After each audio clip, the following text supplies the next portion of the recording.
पाहूया पुढची महत्त्वाची बातमी। वर्धा नांदेड रेल्वे ह्या पहिल्या टप्प्यातल्या मार्गाचं आज लोकार्पण केलं जाणार आहे। वर्धा ते कळंब पर्यंतचा मार्ग आता होणार आहे, वाहतुकीसाठी खुला होणार आहे। पंतप्रधान नरेंद्र मोदींकडून आभासी पद्धतीने झेंडा दाखवत लोकार्पण करण्यात येणार आहे। आमचे प्रतिनिधी प्रमोद पानबुडे आपल्यासोबत दूरध्वनीवरून जोडले गेलेत। प्रमोद, काय सांगाल? वर्धा नांदेड रेल्वे मार्गाचं आज पहिल्या टप्प्यातल्या मार्गाचं लोकार्पण होणार आहे। निश्चितच नीलम, आज वर्धा नांदेड जो रेल्वे मार्ग आहे त्याचं पंतप्रधान नरेंद्र मोदी यांच्या हस्ते ऑनलाईन पद्धतीने लोकार्पण होणार आहे।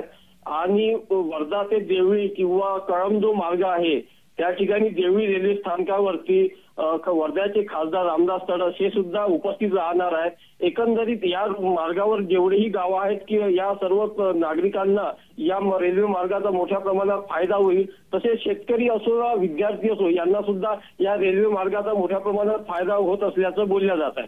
मीनल, अगदी प्रमोद, धन्यवाद तुम्ही दिलेल्या या सविस्तर माहितीसाठी।